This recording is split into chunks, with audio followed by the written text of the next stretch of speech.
ఇప్పుడు పార్టీలకి ఇంటి వాళ్ళకి మీరు ఒక రేట్ ఇచ్చేసుకోండి. ఈ కాంట్రాక్టర్లు ఉంటారు కదా, కాంట్రాక్టర్ ఇంజనీర్లకి కొంచెం రేట్ తగ్గించి ఇద్దాం. ఎందుకంటే మనకి కంటిన్యూ పని చెప్తారు కదా, వీళ్ళకి ఈ రేట్ ఇద్దాం, ఈ రేట్ ఫిక్స్ చేద్దాం. వీళ్ళకి ఒక్కో కాంట్రాక్టర్ ఒక రేట్ వద్దు, అందరి కాంట్రాక్టర్లకి ఒకటే రేట్ ఇచ్చేద్దాం. ఇచ్చిన తర్వాత మనం ఏం చేద్దామంటే ఈ కాంట్రాక్టర్ కూడా మన వీక్లీ కానీ 10 days కానీ ఎంత పని జరిగిందా అంత పని అమౌంట్ క్లియర్ చేసేయాలి. ఈ కాంట్రాక్టర్ ఏంటంటే ఈ బిల్డింగ్ పని ఏంటంటే మనం 4 బిల్డింగ్ వరకు కూడా పేమెంట్ రావడం, ఈ బిల్డింగ్ పని డబ్బులు వచ్చింది 4 బిల్డింగ్ కూడా పేమెంట్ రావడం లేదు. ఇది చాలా ఇబ్బంది అయిపోతుంది అన్న. ఇది కూడా ఈ కాంట్రాక్టర్లందరినీ కూడా పిలిపిస్తాము. మీరు ఒకసారి రేట్లు అనేది మనము దానికంటే ముందు మనం రేట్లు ఫిక్స్ చేసుకుందాం. వాళ్ళు వచ్చిన తర్వాత వాళ్ళకి మనం చెప్పాలా. అందుకు దానికంటే ముందు మనము ఈరోజు మీరు ఆ రేట్లు ఎక్కువ నుంచి చిన్నవన్నీ చెప్పేస్తే సరిపోతుంది.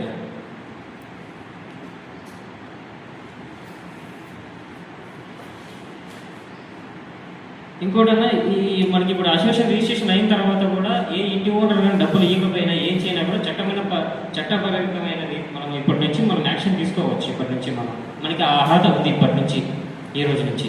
ఇంతకుముందు అంటే మనము సిఐటీలో బేల్దారి సంఘాలతో ఉండడం వల్ల ఈ మధ్య కాలంలో పనులు తగ్గుతున్నాయి, పనులు పెరుగుతున్నారు. దానివల్ల మనకి ఎవరికి పనులు లేకపోకుండా సరిగ్గా ఇబ్బంది అవుతుంది. కాబట్టి అందరూ కలిసి కృషి చేద్దామని కోరుకుంటున్నాను. వచ్చినా రాకపోయినా మన లేబర్ కార్డు ఉండే ప్రతి ఒక్కరికి అందాల్సిన ప్రతి ఒక్కటి సార్ అందజేస్తామని మాకు ముందుగానే చెప్పినారు. ఎవరి మీద ఏమి పంతాలు కక్షలు ఏమీ లేవు. ఇంకా అందరూ సపోర్ట్ చేస్తే మనం ఇంకా బాగా ముందుకు పోతామని.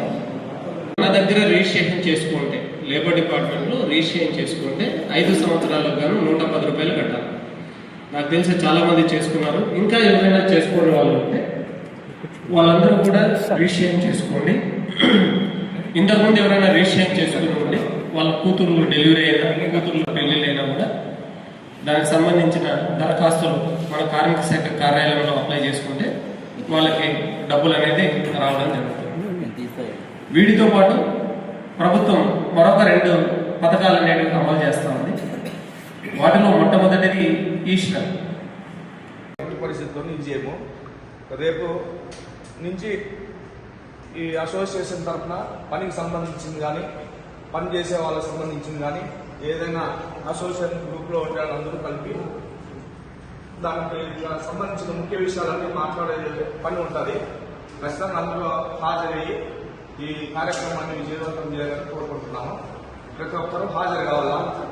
హాజరైన మాత్రమే దీనికి సంబంధించినవన్నీ వర్తిస్తాయి. హాజరు కాని వాళ్ళకి